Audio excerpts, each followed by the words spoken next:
Это видео можно было бы считать забавным, смешным. Ингалятор, бульбулятор, аналогии, да, все забавно.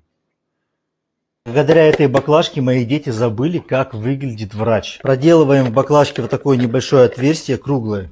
Вставляем туда вот такую трубочку, и чтоб наискось на дно, самое дно.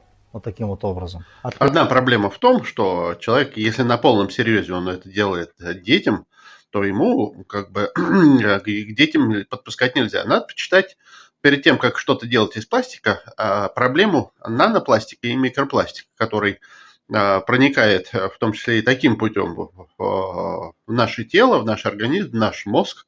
И есть исследования, правда, на мышах.